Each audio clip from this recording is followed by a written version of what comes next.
The train whistle pierced the frozen January air of 1883, announcing its arrival in San Bernardino, California, though the biting cold made it feel more like Montana than the typically mild Southern California winter that had been gripped by an unusual cold snap for 3 days running.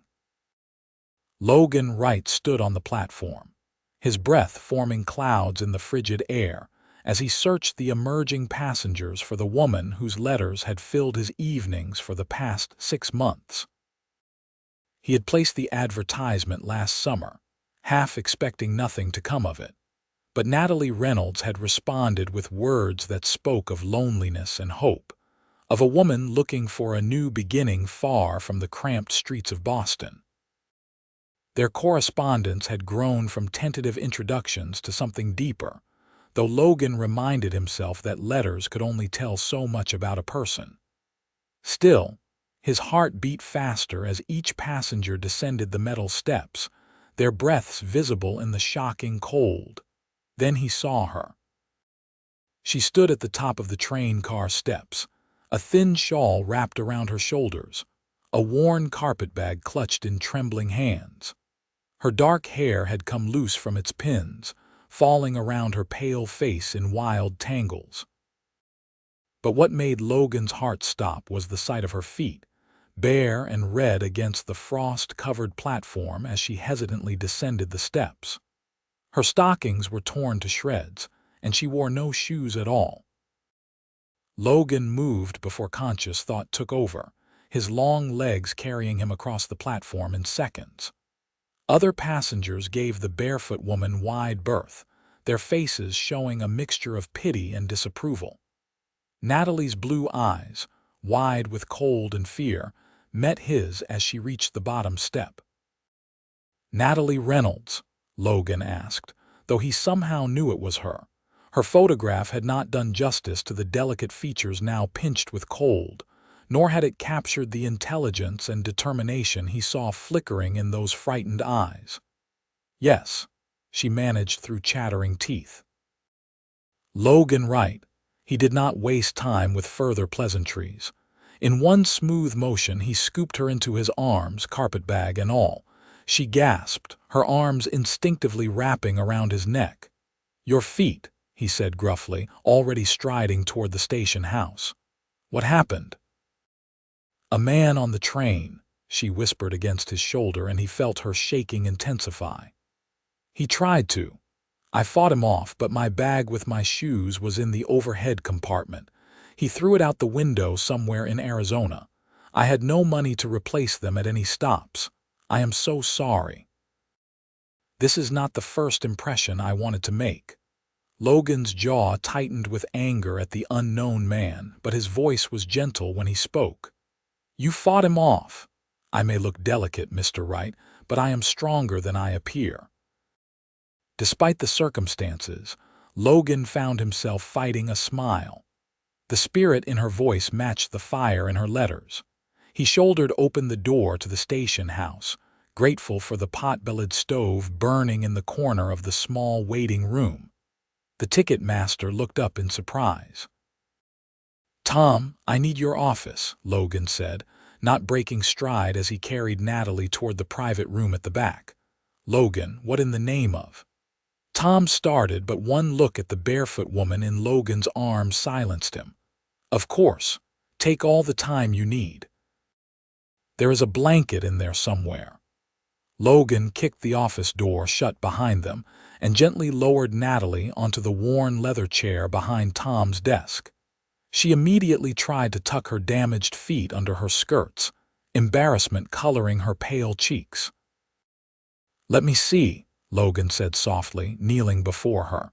"Please, I have already humiliated myself enough." "Natalie." He waited until she met his eyes. "Your letters told me you were honest and practical. Be practical now. If your feet are frostbitten, you could lose toes. Let me help you."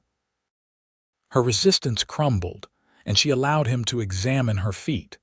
They were red and raw, with several bleeding cuts from the rough platform, but the skin was not the waxy white of frostbite. Logan released a breath he had not realized he was holding. They are cold but not frozen, he said. It will hurt when they warm up, but you will keep all your toes. That is a relief, she said with a shaky laugh that turned into a sob. She pressed her hand over her mouth, clearly trying to maintain her composure.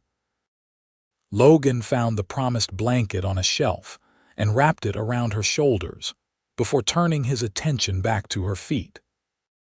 He removed his own heavy coat and wrapped it around her legs and feet, then began to very gently massage warmth back into them, starting with her ankles and working toward her toes. "Tell me what happened," he said, keeping his voice calm and even hoping conversation would distract her from both the pain and the intimacy of his touch. From the beginning, Natalie took a shuddering breath. The journey was uneventful until we crossed into Arizona yesterday afternoon. A man had been watching me since we left Kansas. I tried to ignore him, but when the train emptied out at one of the stops and there were only a few passengers left in my car, he moved to sit across from me. He said inappropriate things. When I refused to respond, he grew angry. Logan's hands stilled on her feet. "Did he hurt you?" He tried to grab me. I had a hat pin and I used it. Pride flickered in her voice. He yelped and drew back, and I thought that would be the end of it.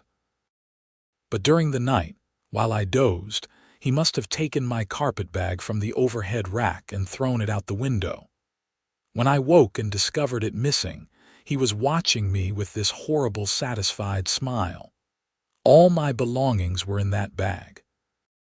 My shoes, my other dress, the few precious things I brought from home. "What you are wearing is all you have left," she nodded miserably.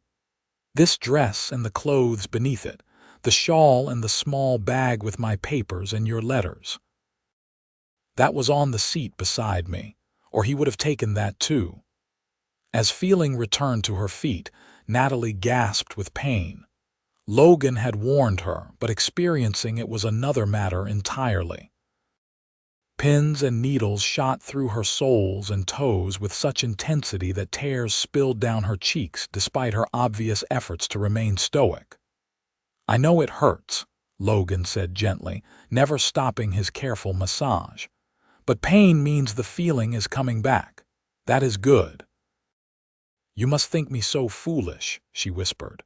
"Coming all this way, unable even to protect my own belongings." "I think you are brave," Logan said firmly, looking up to meet her eyes. "You traveled 2,000 miles alone. You defended yourself against a man likely twice your size. You stepped off that train with your head high despite having no shoes. That is not foolishness, Natalie. That is courage." Fresh tears spilled down her cheeks, but her expression softened. "Your letters did not mention you were kind. They did not mention you were stubborn enough to walk barefoot in freezing weather rather than ask for help either. I did not know who you were in the crowd, and I could hardly announce to the platform that I had no shoes." A ghost of a smile crossed Logan's face. His hands continued their work, warming her feet slowly and methodically.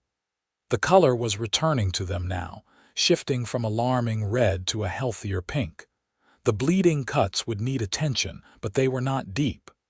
"We need to clean these cuts properly," Logan said. "My ranch is about an hour's ride from here. Can you manage that long on a horse?" Natalie looked down at her bare feet, then back at Logan with a mixture of determination and uncertainty. "I do not see that I have much choice, though I should warn you that I have never ridden a horse before." "Never. I grew up in Boston, remember. The closest I came to horses was watching carriages pass on the street." Logan sat back on his heels, thinking. An hour on horseback would be challenging enough for an experienced rider in this cold. For someone who had never ridden, with injured feet and wearing only a thin dress, it could be dangerous. But taking a wagon would mean at least 2 hours on the frozen roads, possibly more, and night would fall soon. "All right," he said finally. "We will take it slow. You will ride with me. I will not let you fall." He stood and moved to the door, calling out to Tom, "Do you have any old boots back here? Anything that might fit a woman?" Tom appeared in the doorway, shaking his head. "Nothing like that. But Sarah left a basket here last week. There might be something useful in it." She was collecting items for the church charity.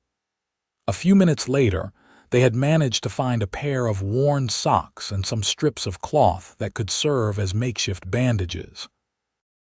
Logan carefully cleaned the cuts on Natalie's feet with water from Tom's kettle, then wrapped them gently before helping her pull on the socks.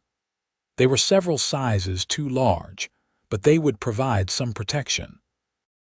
The problem of shoes remained unsolved until Tom returned with an inspired solution. "What about if we wrap her feet in extra socks and then tie them with these leather straps? It is not pretty, but it will keep her feet protected until you can get to town tomorrow for proper shoes." Between the three of them, they fashioned crude but functional foot coverings. Natalie tested them carefully, standing with Logan's support. "They will do," she said. "Thank you both for your kindness." Logan retrieved his coat from around her legs and shrugged it back on, then wrapped the blanket more securely around Natalie's shoulders. "You can return it to Tom later," he said when the station master started to protest. "Bill it to my account." Outside, the sun was beginning its descent toward the horizon, painting the unusually snow-dusted San Bernardino mountains in shades of orange and pink. Logan's horse, a sturdy bay gelding named Copper, waited patiently at the hitching post. The animal's breath formed clouds in the cold air, and frost had begun to form on his mane. Logan mounted first, then extended his hand down to Natalie. "Put your foot in the stirrup and give me your hand. I will pull you up." She hesitated, looking at the horse with undisguised nervousness. "He is very large. Copper is gentle as a lamb. Trust me." Taking a deep breath, Natalie placed her wrapped foot in the stirrup and grasped Logan's hand. His strength surprised her as he lifted her smoothly onto the saddle in front of him. She found herself sitting sideways across his lap, his arms coming around her to grasp the reins. The position was shockingly intimate, but the cold and her exhaustion overrode any concerns about propriety. "Hold on to me," Logan instructed, and she wrapped her arms around his waist, feeling the solid warmth of him even through his heavy coat and her blanket. "If you feel yourself slipping, tell me immediately." He urged Copper into a walk, and they left the station behind. The town of San Bernardino spread around them, its buildings looking foreign and harsh in the unusual cold. Shopkeepers were closing up early, and the few people on the streets hurried along with their heads down against the wind. As they left the town proper and headed into more open country, Natalie allowed herself to truly look at the man she had traveled so far to marry. His profile was strong, with a straight nose and a firm jaw shadowed with several days' worth of stubble. Crow's feet crinkled at the corners of his eyes, suggesting he was a man who smiled often, though his expression now was serious and focused. She guessed him to be in his early 30s, which matched what he had told her in his letters. His hands on the reins were large and calloused, the hands of a man who worked hard for his living. "You are not what I expected," Natalie said softly. Logan glanced down at her. "Good or bad? I have not decided yet, but you carried me off that platform without hesitation." "That speaks well of you. Any decent man would have done the same, perhaps, but you are the one who did it." She paused, then added, "Your letters were kind and thoughtful, but they were also careful, reserved. I worried you might be cold in person." "And am I?" She thought of his gentle hands warming her feet, his patient explanations, his quiet anger at the man who had hurt her. "No, you are not cold." They rode in silence for a while. The landscape around them was unlike anything Natalie had ever seen. Even dusted with the unusual snow, she could tell the land was normally dry and brown, so different from the green forests of her childhood. Mountains rose in the distance, their peaks white with snow. The sky seemed impossibly vast, stretching endlessly above them. "It is so open here," she murmured. "So much space. Too much space. I do not know yet. Ask me when I have not just had the worst 3 days of my life." Logan's chest rumbled with a quiet laugh. "Fair enough. Though I should warn you, the ranch is even more isolated than town. My nearest neighbor is 5 miles away." That was part of the appeal, Natalie admitted. "In Boston, I lived in a boarding house with thin walls. I could hear every conversation, every argument, every crying baby. The idea of silence and space sounded like heaven." You might change your mind when you experience true frontier silence. It can be unsettling for people used to city noise. Or it might be exactly what I need. As the sun sank lower, the temperature dropped further. Natalie began to shiver despite the blanket and Logan's warmth. He felt her trembling and urged Copper into a faster walk. "Not much farther now," he said. "Another 20 minutes. "Tell me about your ranch," Natalie said through chattering teeth, desperate for distraction from the cold. "Your letters mentioned cattle and horses, but not much else." "It is not grand," Logan said. 200 acres, about 60 head of cattle and a dozen horses. The house is small but sturdy. I built it myself 5 years ago when I finally saved enough to buy the land. 2 bedrooms, a main room with a kitchen area and a porch that faces the mountains. There is a barn for the animals and a chicken coop. A creek runs through the property, so we have good water year-round. It sounds wonderful. "It is a lot of work for one person," Logan continued. "I have been managing, but it would be easier with a partner. That is part of why I placed the advertisement. I need help with the ranch and I wanted companionship. But I want you to know that I meant what I wrote in my letters. If you decide this life is not what you want, I will help you get settled somewhere else. You are not trapped here."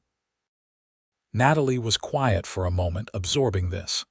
"You would do that, after paying for my train ticket and coming to meet me, of course. I want a wife who wants to be here, not one who feels obligated. That is very generous, but I did not come all this way to leave. I came to build a new life. Even after everything that happened on the journey, especially after everything that happened, I have nothing waiting for me back east. No family, no prospects. I worked as a seamstress in a factory, 12 hours a day, 6 days a week, barely earning enough to pay for my room and food. That is not a life, Mr. Wright. That is merely existing." "Logan," he corrected gently. "If we are to be married, you should call me Logan."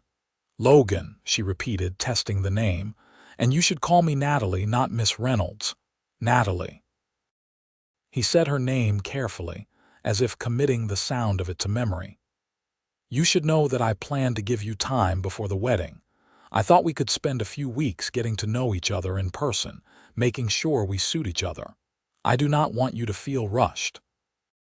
"That is thoughtful," Natalie said. She wanted to say more, but another violent shiver cut off her words. Logan felt it and swore softly under his breath. "Hold on tight," he said, and urged Copper into a canter. The faster pace jostled Natalie, and she buried her face against Logan's chest, focusing on not falling off. True to his word, his arms remained steady around her, one hand on the reins and the other braced against her back, holding her secure.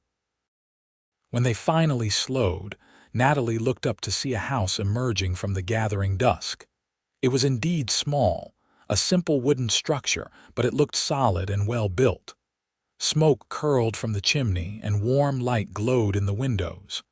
"You left a fire burning?" Natalie asked. "I have a hand who helps out, Sam Torres. He knew I was going to meet you today. He must have come by to warm the place up." Logan dismounted and reached up to lift Natalie down.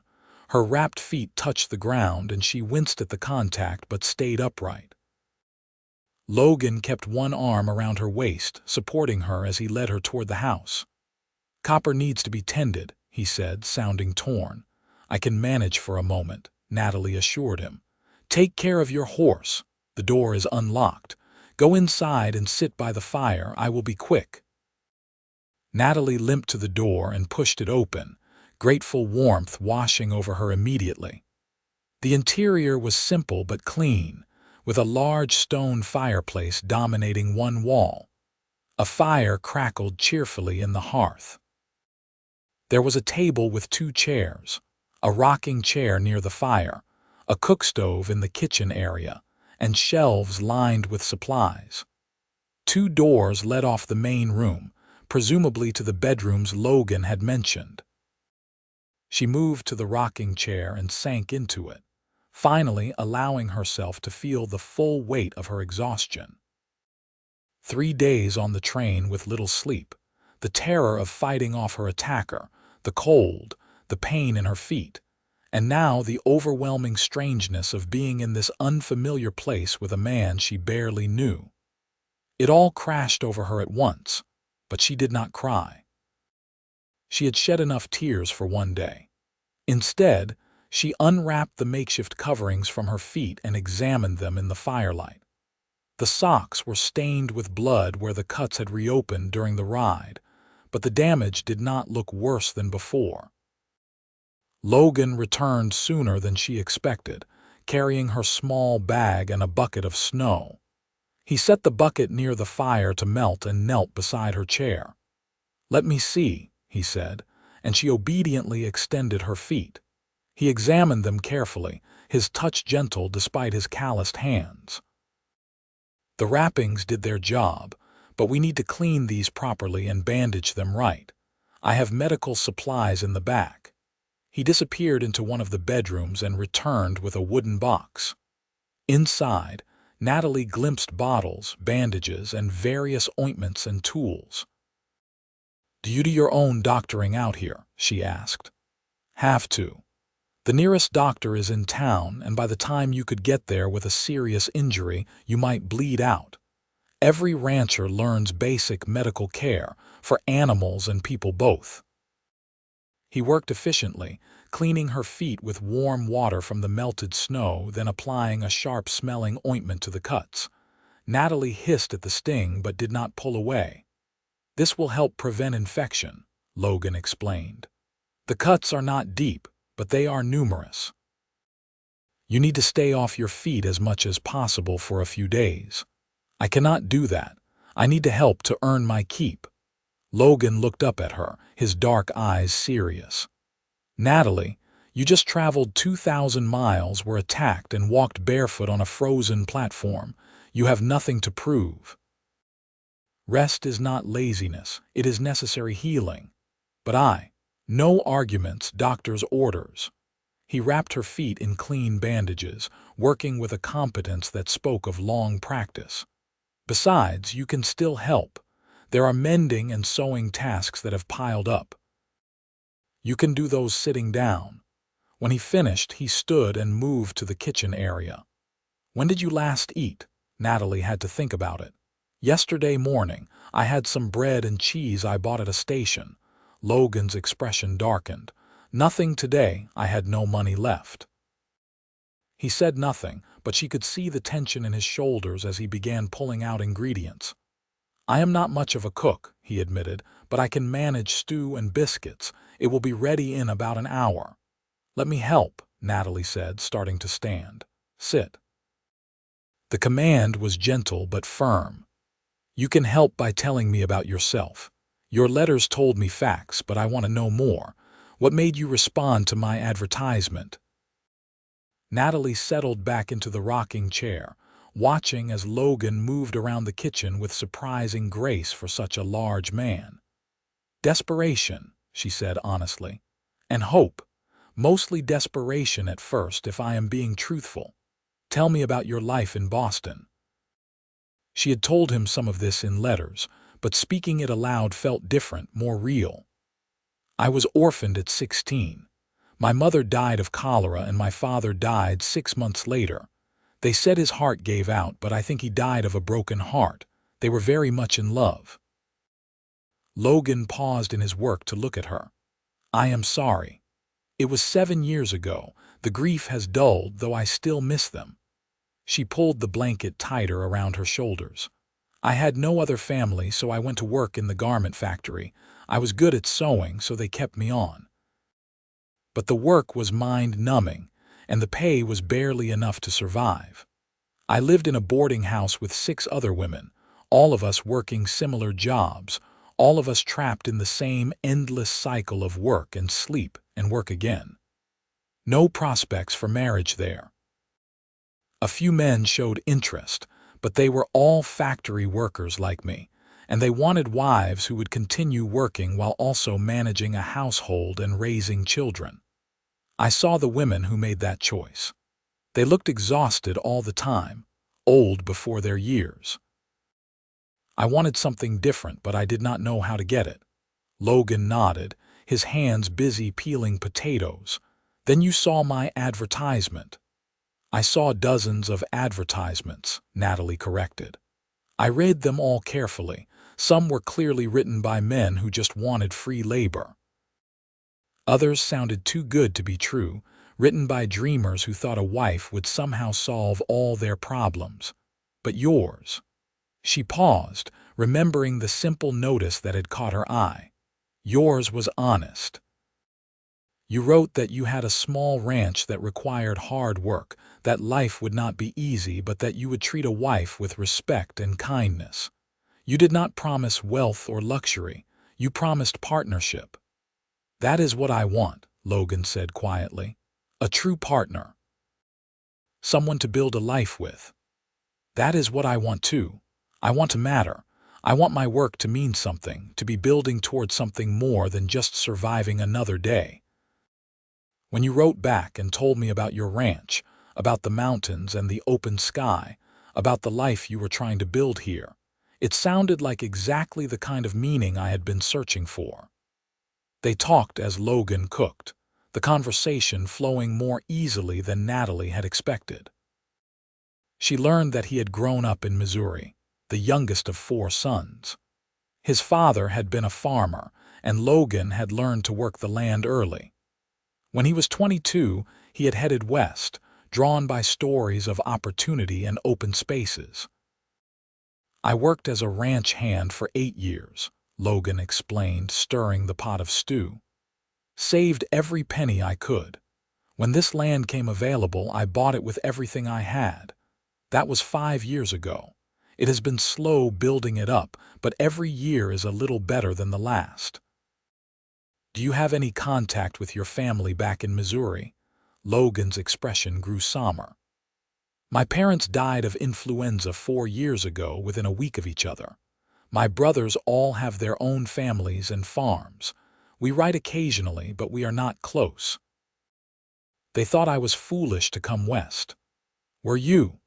No, this land, this life, it suits me. I could never go back to the confines of a small farm in Missouri, breaking my back on land that barely produced enough to feed a family. Out here, I have room to grow, room to breathe. The stew began to bubble, filling the small house with a savory aroma that made Natalie's stomach growl audibly. Logan smiled at the sound. Not much longer now, he promised. While the stew simmered, he mixed up biscuit dough and slid a pan into the oven of the cook stove.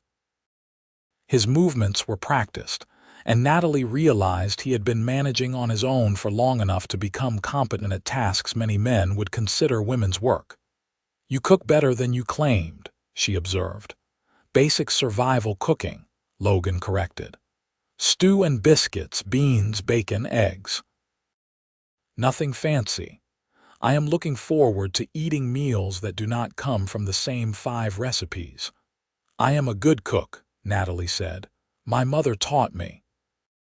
It was one of the few pleasures in Boston, cooking for myself in the boarding house kitchen when I could afford ingredients for something beyond basic staples. Something to look forward to then. When the food was ready, Logan brought a bowl of stew and 2 biscuits to Natalie. insisting she stay in the comfortable chair by the fire. Then he pulled one of the kitchen chairs over and sat across from her with his own meal. The stew was simple but delicious, thick with vegetables and chunks of beef. The biscuits were a bit dense but perfectly edible. Natalie ate slowly, savoring every bite. The warmth of the food spread through her body, chasing away the last of the chill that had settled into her bones. They ate in comfortable silence, and Natalie found herself studying Logan again. In the firelight, his features softened. When he caught her looking, he did not look away or act embarrassed. Instead, he held her gaze steadily. "What are you thinking?" he asked. "That this is all very strange. Yesterday I was on a train, terrified and alone. Now I am sitting in a house in California, eating stew cooked by a man I have known for only a few hours but whom I am supposed to marry." "We do not have to rush into anything," Logan reminded her. "Take the time you need." "What if time does not make it less strange? Then we will be strange together." Natalie surprised herself by laughing. It felt good, releasing some of the tension that had been coiled tight in her chest since the incident on the train. After they finished eating, Logan collected the dishes and washed them while Natalie continued to rest. Full darkness had fallen outside, and the temperature continued to drop. The windows had begun to frost over on the inside despite the fire. "This cold snap is unusual for San Bernardino," Logan said, noticing her looking at the frosted glass. "Usually, winters here are mild. We might get a cold night here and there, but nothing like this. Tom at the station said it has been 3 days of freezing temperatures. How long will it last?" "Hard to say. Could break tomorrow, could last another week. We have enough supplies to manage either way." He moved to one of the bedroom doors and pushed it open. "This will be your room. I put fresh linens on the bed this morning, and there is a chamber pot under the bed. The room stays fairly warm from the fireplace, but there are extra blankets in the chest if you need them." Natalie limped over to look inside. The room was small but neat, with a simple bed, a chest of drawers, and a small table with a lamp. A rag rug covered the wooden floor beside the bed. It was sparse but clean, and the bed looked incredibly inviting to her exhausted body. "It is perfect," she said sincerely. "Thank you." "I will leave you to rest," Logan said. "If you need anything during the night, my room is just across the way. Do not hesitate to call out." "Logan." He turned back to look at her. "Thank you for today, for everything. I know this is not what you expected when you came to meet the train." "No," he agreed, "but I think it might be better. You have already shown me your strength and your spirit." Those are things that might have taken weeks to discover otherwise. After he closed the door, Natalie sat on the edge of the bed, suddenly overwhelmed by the privacy. In the boarding house, she had shared a room with 2 other women. Before that, she had lived in her family's cramped apartment where privacy was a rare luxury. To have an entire room to herself felt almost decadent. She carefully removed her dress, wincing as stiff muscles protested. The dress was dirty and wrinkled from travel, and she had nothing else to wear. Tomorrow she would have to ask Logan if he had any old shirts she could borrow until they could get to town for proper clothes. In her undergarments, she slipped between the sheets and was surprised to find them cool but not cold. The room held the heat from the fireplace well. She pulled the quilts up to her chin and lay back against the pillow. Her feet throbbed with a dull ache, but it was manageable. She wiggled her toes experimentally, grateful Logan had been right about avoiding frostbite. The cuts would heal, and soon this whole terrible journey would be nothing but a bad memory. But would she have met Logan if not for that terrible journey? Would she have seen his kindness, his competence, his gentleness in tending to her injuries? Perhaps there was a purpose to hardship after all. She thought about the man in the other room, preparing for bed himself. In a few weeks, if all went well, they would be married. They would share a life, this house, perhaps eventually children. The thought should have terrified her, but instead she felt a cautious hope stirring in her chest. The letters had not lied. Logan was exactly who he had presented himself to be in writing, a good man trying to build a good life. She could do worse than becoming his wife. Much worse, as her life in Boston had proven. With that comforting thought, Natalie closed her eyes and let exhaustion pull her under. She woke to the sound of voices outside her door. Pale morning light filtered through the small window, and she could hear Logan speaking with another man. "I was not sure you would come by today, Sam, given the cold," Logan was saying. "Had to check on the stock. The water troughs were frozen solid. I broke the ice and made sure everyone had access. The cattle are huddled in the south pasture where there is some windbreak. Should I move them?" "No, they will be fine there for now. Sam, I want you to meet someone. Natalie arrived yesterday." Natalie realized she should get up, should make herself presentable before meeting Logan's ranch hand. But she had nothing to wear except the dirty dress from yesterday. She climbed out of bed, her feet protesting the movement, and was pulling on the dress when a soft knock sounded at her door. "Natalie," Logan's voice came through the wood. "Are you awake?"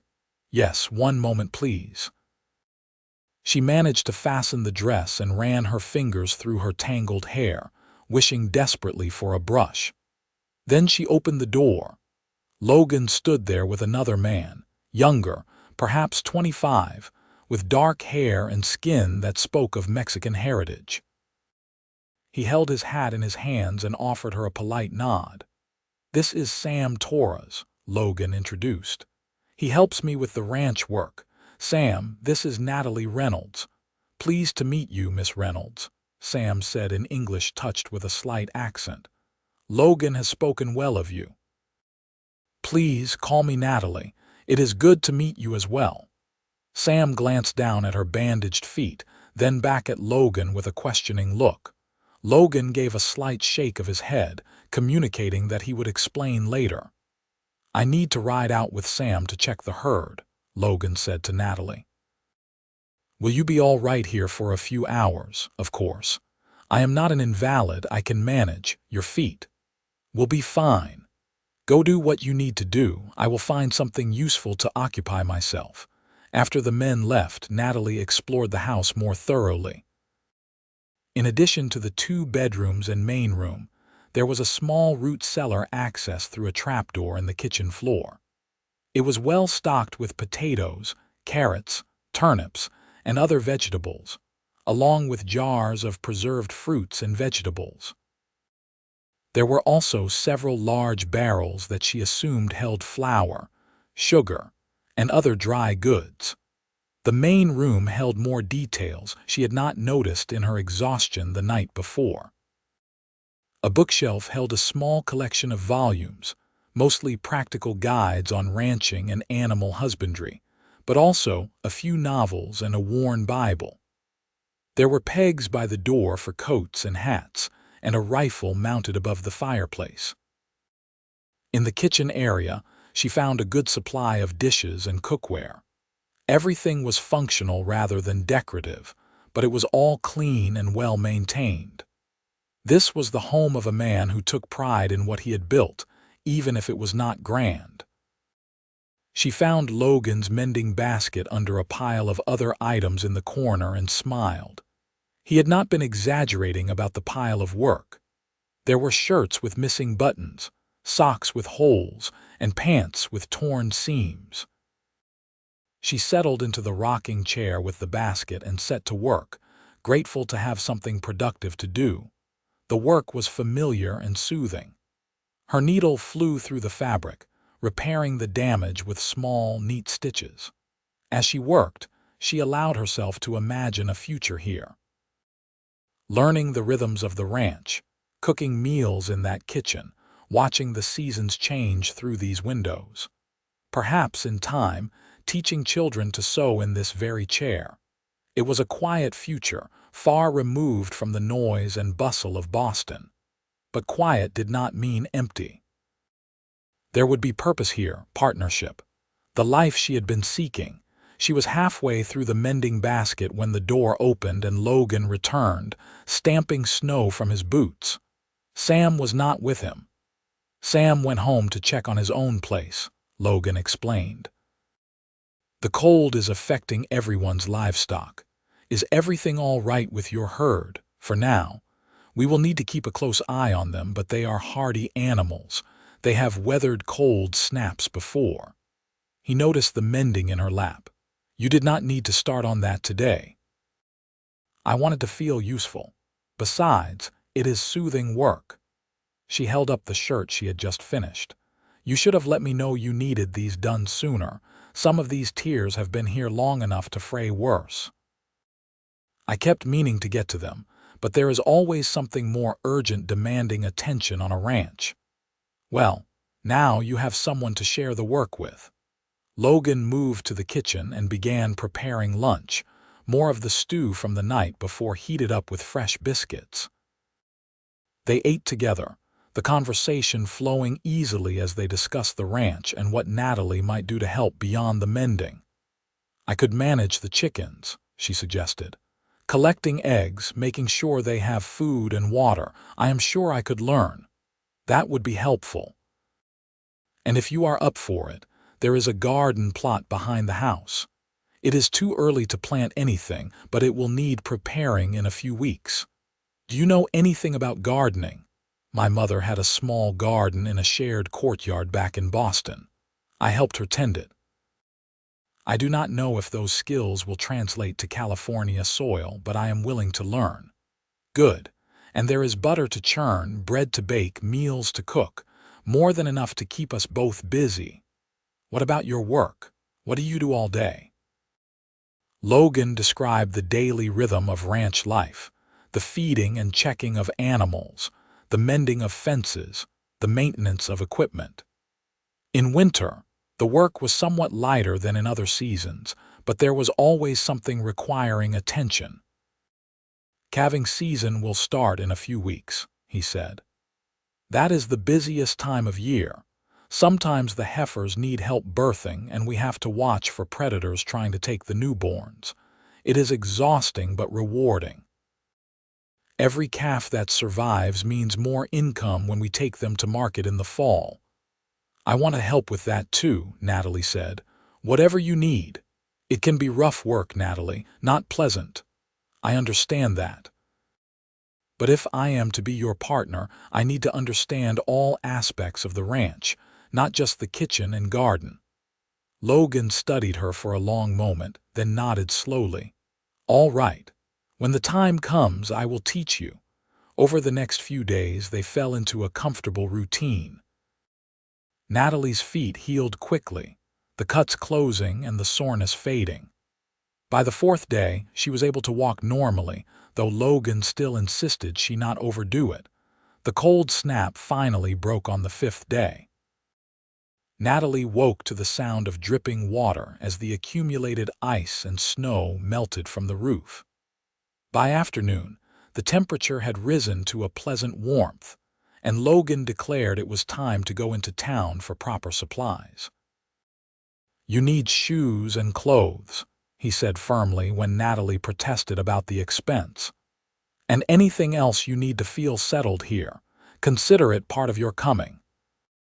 They rode into San Bernardino together, Natalie seated in front of Logan again, but now confident enough to sit astride rather than sideways. She wore a pair of Logan's socks stuffed into his smallest boots, which were still comically large on her, but they served the purpose. The town looked different without the oppressive cold. People moved about their business with energy, and shopkeepers had their doors open to air out their establishments. Logan tied Copper outside the general store and helped Natalie down. Inside, the storekeeper's wife, a plump woman named Martha, took one look at Natalie's situation and immediately began pulling items from shelves. In less than an hour, Natalie had 2 sturdy work dresses, a nicer dress for church, proper undergarments, a winter coat, 2 pairs of shoes, stockings, a nightgown, a brush and comb set, and various other necessities. Logan paid for everything without complaint, though Natalie could see the stack of coins diminishing rapidly from his purse. She felt guilty about the expense, but also deeply grateful. For the first time in years, she owned more than one set of clothes. "We should go see Reverend Matthews while we are in town," Logan suggested as they loaded the packages onto Copper. "Talk to him about the wedding." Natalie's heart jumped. "Are you sure? We have known each other less than a week." "I know that in letters, and I know that in person you are exactly who I hoped you would be," Logan said simply. "But if you need more time, I understand." Natalie thought about the past few days. She had seen Logan in the morning before he had time to make himself presentable, had eaten meals with him, had talked with him for hours about everything and nothing. She had seen his kindness, his competence, his gentle humor, and she had felt her heart softening toward him with each passing day. "No," she said, "I do not need more time. Let us go see the Reverend." Reverend Matthews was a thin man in his 50s with kind eyes and a ready smile. He welcomed them into the small parsonage beside the church and listened as Logan explained the situation. "A mail-order arrangement," the Reverend said thoughtfully. "Those can work well or poorly depending on the people involved. Tell me, Miss Reynolds, do you feel coerced in any way? Do you want this marriage?" "I do," Natalie said firmly. "Logan has been nothing but kind and respectful. I came here seeking a new life and a partner, and I believe I have found both." "And you, Logan, you are certain?" "I am, Reverend. I would not have asked otherwise." "Very well. I will need to post the banns, of course. 3 weeks is customary." "3 weeks?" Logan looked disappointed. "It is traditional," the Reverend said gently. "It gives time for any objections to be raised and for the couple to be certain of their decision. Given that you have only just met in person, I think the waiting period is wise. Use the time to continue getting to know each other." They agreed, and the Reverend promised to post the banns the following Sunday. As they left the parsonage, Natalie found herself both relieved and disappointed by the delay. Part of her wanted to formalize the arrangement immediately, to make official what already felt real. But another part recognized the wisdom in waiting. The ride back to the ranch was companionable.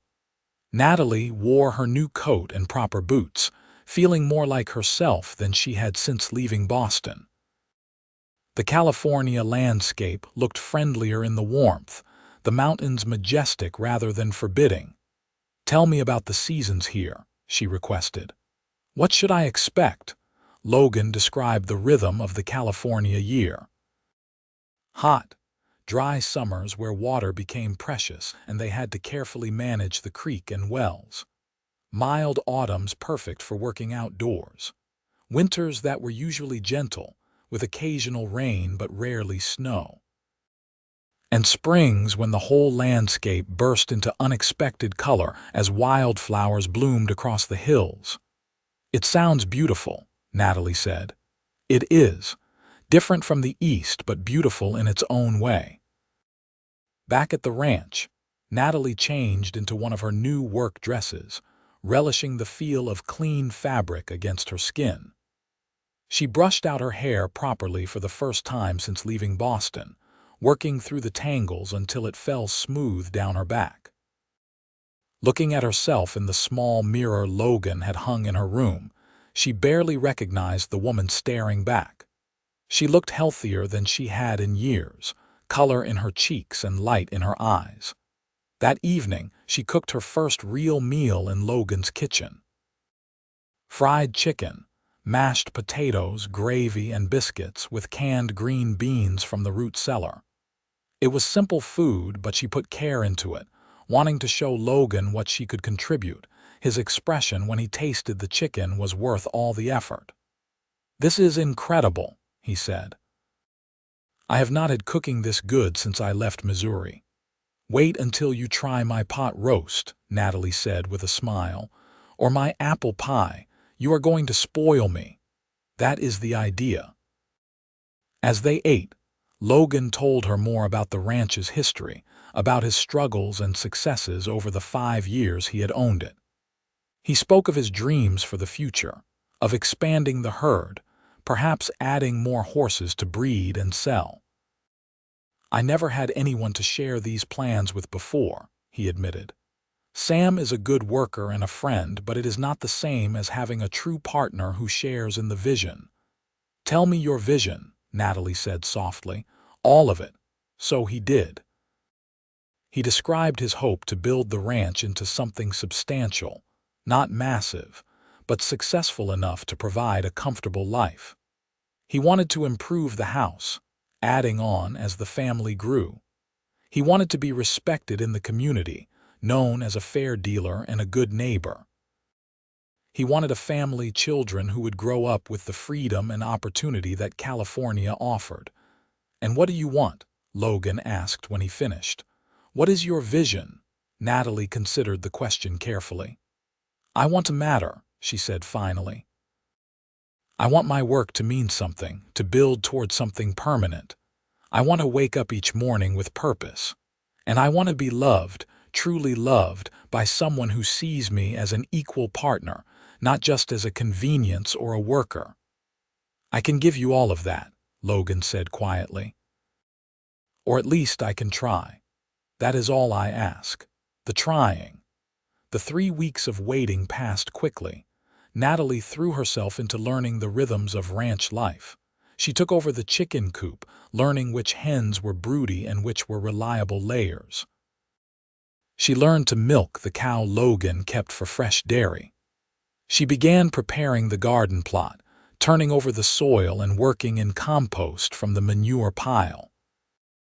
She cooked elaborate meals, experimenting with the supplies available and learning to work with ingredients different from those she had known in the East. Logan praised every dish, and Natalie found satisfaction in feeding him well after years of his simple bachelor cooking. But beyond the work, they talked. Hours and hours of conversation, learning each other's histories, opinions, dreams, and fears. Logan told her about nearly dying of pneumonia when he was 12, about learning to shoot from his oldest brother, about the first time he saw the mountains of California and knew he had found home. Natalie shared her grief over losing her parents, her fear during the lonely years in Boston, her terror when the man on the train attacked her. She told Logan about her mother's love of music and her father's terrible jokes.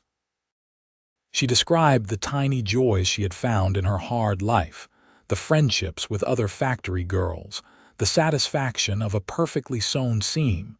They also learned each other's quirks and habits. Logan rose with the sun, eager to start the day. Natalie was slower to wake, needing time and coffee before she could be truly coherent. Logan liked quiet in the evenings, content to sit and watch the fire. Natalie liked to keep her hands busy, always mending or knitting something. Logan was neat but not fastidious about the house. Natalie was more particular, wanting things in their proper places. They negotiated these differences with good humor, finding compromises that suited them both. And slowly, carefully, they began to touch. A hand at the small of her back as they moved past each other in the kitchen. His fingers brushing hers as he handed her something, her hand on his arm to get his attention. Small touches, tentative, but each one building a physical vocabulary between them. Sam noticed the changes in Logan, commenting one day when Natalie was out tending the chickens. "You seem happy, amigo." "More settled." "I am," Logan admitted. "She fits here, Sam, like she was always meant to be part of this place. She works hard. I see her out there every day learning, helping. You chose well. I got lucky. I could have gotten a woman who wanted only an easy life, who balked at the hard work. Instead, I got Natalie. The day before the wedding, Martha from the general store arrived with several other women from town. They brought food for the celebration and helped Natalie prepare. Someone had donated a beautiful white dress, altered to fit Natalie's slender frame. "Every bride deserves a proper dress," Martha said firmly when Natalie protested the generosity. "The whole town is excited about the wedding. We do not get many celebrations out here." That evening, Logan and Natalie sat on the porch together, watching the sun set behind the mountains. The air was warm and still, perfect spring weather. "Are you nervous?" Logan asked. "A little," Natalie admitted. "But not about marrying you, more about everything changing." "It has already changed, though. We have been living as partners for weeks now. The ceremony just makes it official." "That is true." She was quiet for a moment, then said, "I need to tell you something. I need you to know that I am not entering this marriage out of obligation or necessity anymore. Somewhere over the past 3 weeks, I fell in love with you, Logan Wright. Truly in love." Logan turned to face her fully, his expression intense in the fading light. "You love me." "I do. I love your kindness and your strength. I love the way you care for your animals and your land. I love your patience in teaching me everything I need to know. I love the way you listen when I talk, really listen, like what I say matters. I love who I am when I am with you. Natalie." Her name was a prayer on his lips. He reached out and cupped her face in his rough hand. "I fell in love with you the moment you stepped off that train, barefoot and determined, refusing to show weakness even though you must have been terrified. Every day since has only deepened that love. You are everything I hoped for and more than I dreamed possible." He leaned in slowly, giving her time to pull away if she wanted. But Natalie did not want to pull away. She met him halfway, her lips finding his in a kiss that was gentle at first, then deeper, all the restrained longing of the past weeks pouring into it.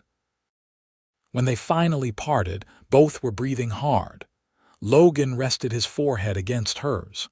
"Tomorrow cannot come soon enough," he whispered. "Tomorrow," she agreed. The wedding took place at noon in the small San Bernardino church. The building was packed with townspeople, ranchers from surrounding properties, and everyone who had any connection to Logan or simply wanted to witness the ceremony. Natalie stood at the back of the church in her white dress, her hair pinned up with wildflowers Sam had gathered that morning. Martha stood beside her as matron of honor, offering encouraging smiles. "You look beautiful, dear. Logan is a lucky man." "I am the lucky one," Natalie murmured, but her heart glowed at the compliment. The music started and Natalie walked down the aisle alone, her head high. She had no father to give her away, no family to witness this moment, but she did not feel alone. The whole community had embraced her, welcomed her as one of their own. And at the front of the church stood Logan, tall and handsome in his best suit, his eyes locked on her with such love and wonder that Natalie felt tears prick her eyes.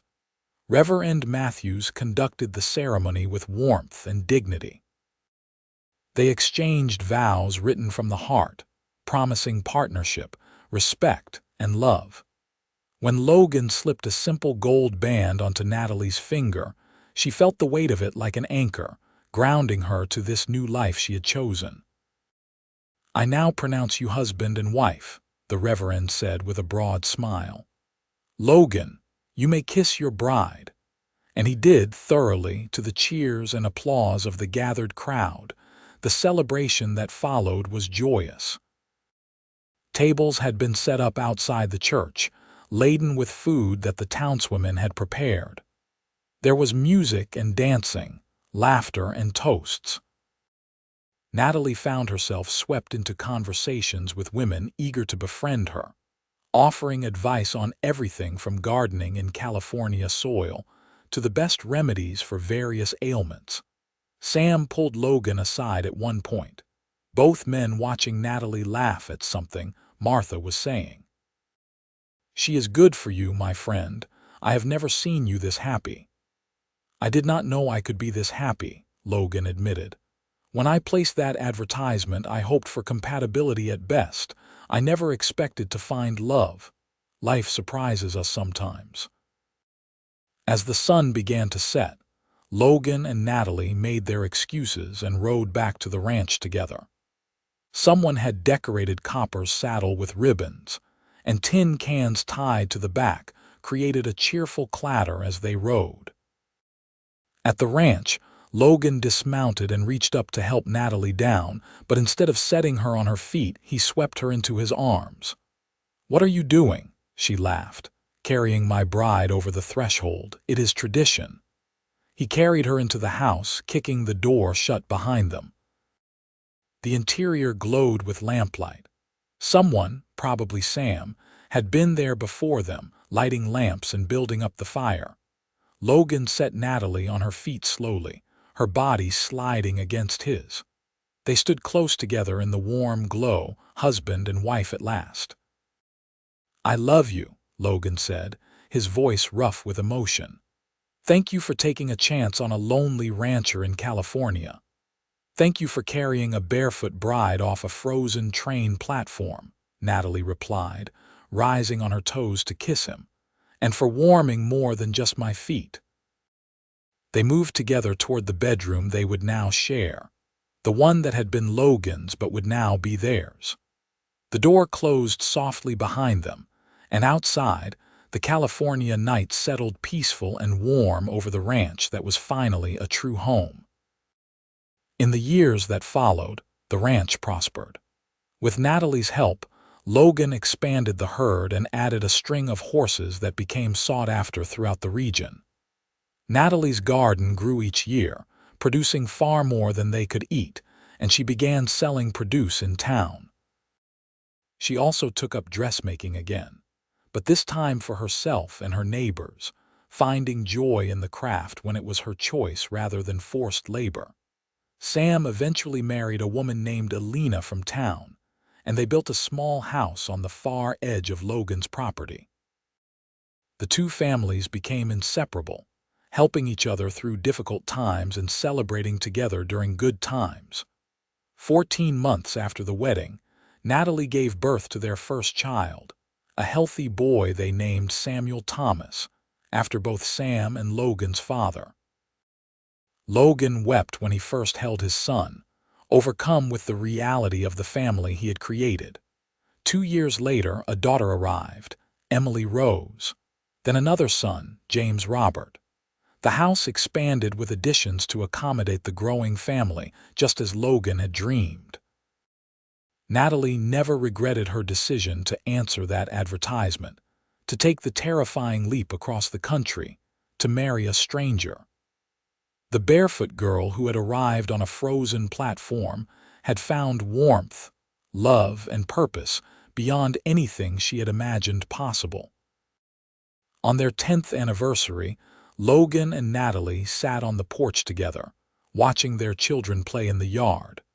The ranch had grown substantially, now employing several hands beyond Sam. The house was larger and more comfortable. They had become respected members of the community. "Do you ever miss Boston?" Logan asked, an arm around his wife's shoulders. "Never," Natalie said firmly. "This is my home. You are my home. Everything I ever wanted is right here." "Even though you had to arrive barefoot in the freezing cold to get it," Natalie laughed, the sound full and free. "Especially because of that. Because that is when I first saw who you truly were. A man who did not hesitate to help someone in need. A man who saw past the bare feet and dirty dress to the person underneath. That is when I started to fall in love with you, even though I did not realize it at the time. I knew," Logan admitted. "I knew the moment I picked you up that you were going to change my life. I was right." They sat in comfortable silence, watching the sunset paint the mountains in shades of orange and pink. Inside, dinner would need to be started soon. The children would need to be washed and put to bed. There were 1,000 tasks waiting, the endless work of ranch life. But in this moment, there was only peace and gratitude for the unexpected journey that had brought them together. A mail-order bride and a lonely cowboy, building a life from letters and hope and love. Years continued to pass, each one bringing new challenges and joys. There were hard winters and droughts that tested their resilience. There were years of plenty when the cattle brought good prices and the garden overflowed. Through it all, Logan and Natalie faced everything together, their partnership only growing stronger with time. When Samuel was 12, Emily 10, and James 8, they added one more child to the family, another daughter they named Grace Margaret. She was a surprise, arriving when Natalie thought her childbearing years might be finished, but she was welcomed with joy by the whole family. The children grew up strong and capable, learning the ways of the ranch from their parents. Samuel showed a natural gift for working with horses, and by the time he was 16, he was helping train them. Emily had her mother's skill with a needle and her father's head for business, keeping the ranch accounts from a young age. James loved the cattle, spending hours with the herd, understanding their behaviors in ways that seemed instinctive. And Grace, the baby, brought laughter and light to everyone around her. Sam and Alina had children of their own, and the two families' children grew up more like cousins than neighbors. Summer evenings often found both families gathered together, sharing meals and stories, the children running wild while the adults talked of weather and cattle prices, and the small dramas of community life. As Logan and Natalie aged, their love deepened into something unshakable. They had weathered storms together, both literal and figurative. They had buried friends and celebrated births. They had argued and reconciled, learned and grown, always together. On their 25th anniversary, their children organized a celebration. Neighbors and friends from all over the county came to honor the couple who had become pillars of the community. There were speeches and gifts, music and dancing, so much food that the tables groaned under its weight. As the party wound down and the last guests departed, Logan and Natalie found themselves alone on the porch once more, in the same spot where they had sat so many evenings over the years.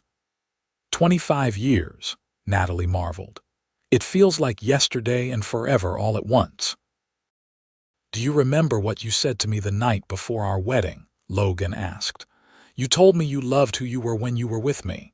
I remember. I never told you that I felt the same way. You made me better, Natalie. You took a lonely man focused only on survival and taught him how to truly live. You filled this house with love and laughter. You built a family with me. Everything good in my life came from the day you stepped off that train. Natalie leaned her head against his shoulder, the gesture as familiar and comfortable as breathing. We built it together. That is what partnership means. Together, Logan agreed. The moon rose over the mountains, casting silver light across the ranch. In the barn, horses shifted in their stalls. In the distant pasture, cattle settled for the night. Inside the house, their youngest children slept peacefully in their beds. Everything was as it should be. Samuel, now 25 himself, had recently married a woman from town. They lived in a house Logan had helped him build on another section of the property. There was talk of grandchildren soon, another generation to carry on what Logan and Natalie had built. Emily, at 23, had opened a dressmaking shop in San Bernardino, her skills surpassing even her mother's. She was courting a banker's son, and Natalie suspected another wedding would come soon. James, at 21, had decided he wanted to study veterinary medicine. Logan had been surprised but supportive, helping his son find an apprenticeship with a veterinarian in Los Angeles. James would return to the ranch eventually, bringing valuable knowledge that would help the family business.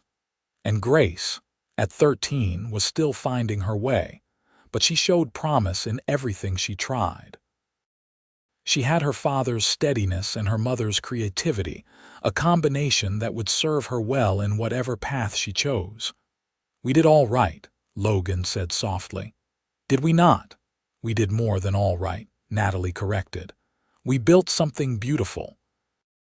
They sat together under the stars, two people who had started as strangers brought together by an advertisement and desperation, who had built a love story for the ages. The barefoot bride and the cowboy who had carried her inside and warmed not just her feet but her heart, her life, her very soul.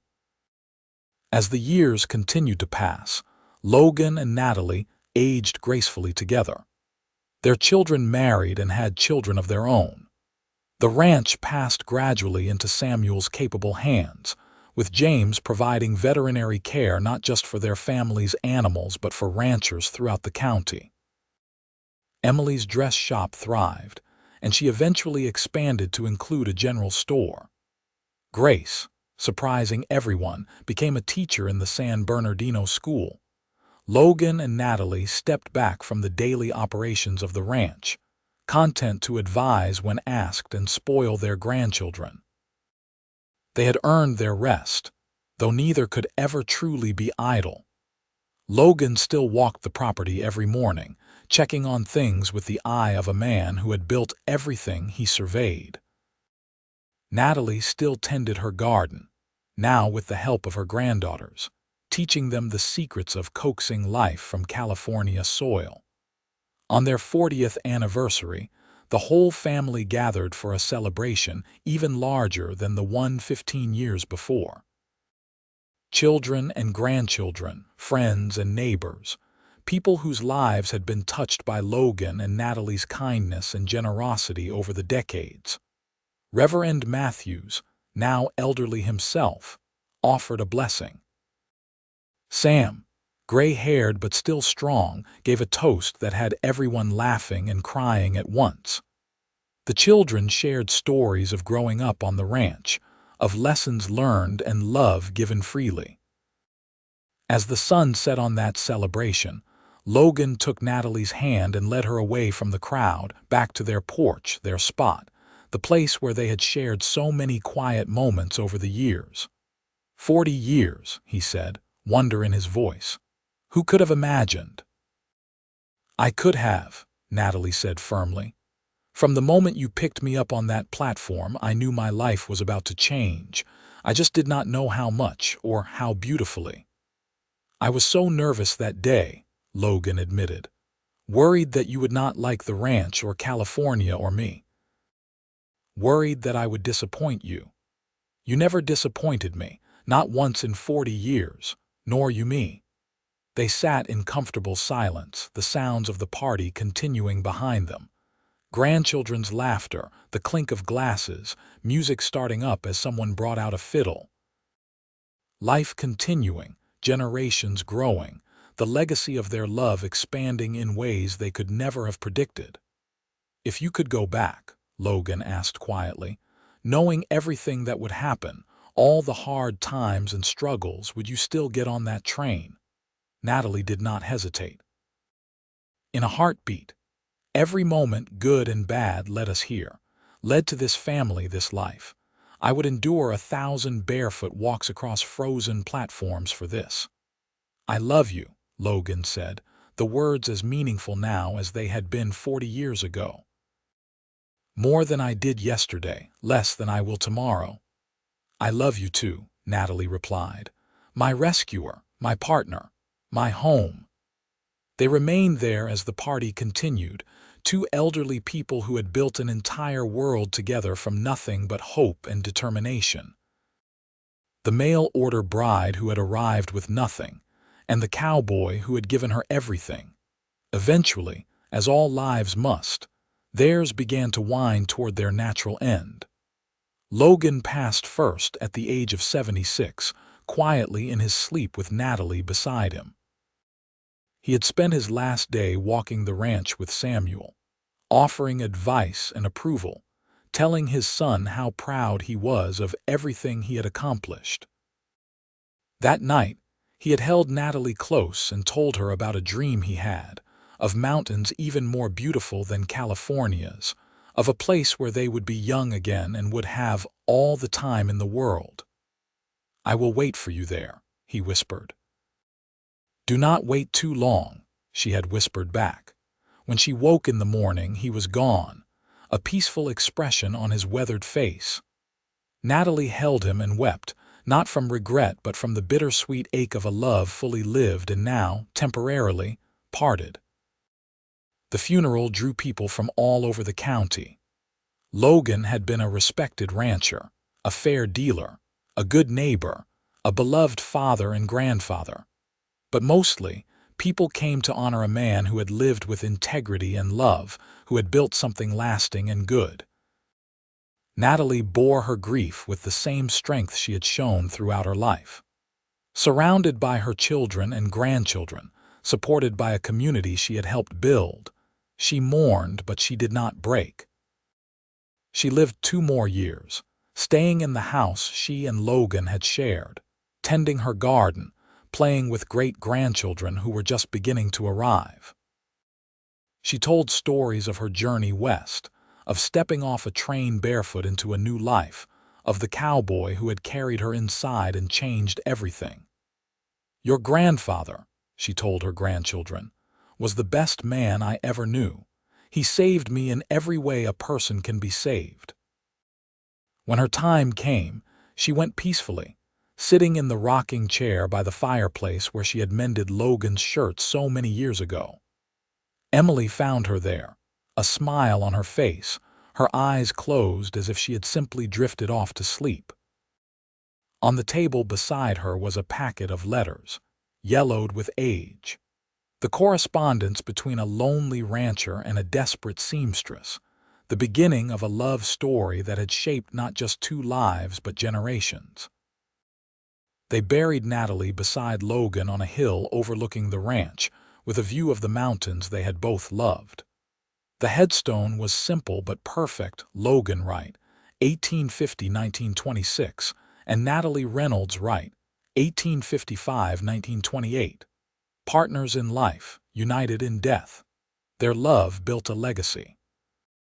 The ranch continued, passing through generations, each one honoring the foundation Logan and Natalie had laid. The house was preserved and expanded, becoming a family home where great-great-grandchildren played in rooms where their ancestors had lived and loved. And sometimes, on quiet evenings when the sun set over the mountains in shades of orange and pink, people swore they could see 2 figures on the old porch, sitting close together, watching over the land and family they had built from nothing but hope, determination, and love. The story of the mail-order bride who arrived barefoot on a frozen platform, and the cowboy who carried her inside became family legend, told and retold with each generation. It became a reminder that love could bloom in the most unexpected circumstances, that courage and kindness could build empires, and that sometimes the greatest adventures begin with the simplest acts of compassion. The ranch still stands, a testament to what 2 people can create when they commit to partnership, to weathering storms together, to building something that will outlast them. And in San Bernardino, where modern buildings now tower over the old train station, there is a historical marker telling the story of Logan and Natalie Wright, pioneers whose love story helped build a community. But the real memorial is not written in bronze or stone. It lives in the descendants who carry their legacy, in the values passed down through generations, in the stories told around dinner tables and on front porches. It lives in the reminder that one act of kindness on a frozen platform can change the course of countless lives, rippling forward through time. The mail-order bride and the cowboy, 2 strangers who became everything to each other, who proved that home is not a place but a person, and that the greatest journeys often begin with the smallest step, or in Natalie's case, a barefoot walk into an uncertain future that became more beautiful than any dream. Their love story ended, as all love stories must, but their legacy continues, eternal and unbreakable, a beacon of hope for anyone who has ever felt lost or alone or desperate for change. Because if a barefoot woman on a frozen platform and a lonely cowboy could build a love that lasted through decades and inspired generations, then anything is possible. And perhaps that is the real magic of their story. Not that it was extraordinary, but that it was ordinary. Two regular people choosing each other every day, building a life one moment at a time, proving that the greatest love stories are not written by fate or destiny, but by choice, commitment, and the courage to believe in possibility even when standing barefoot in the cold, unsure of what comes next, but willing to take the chance anyway.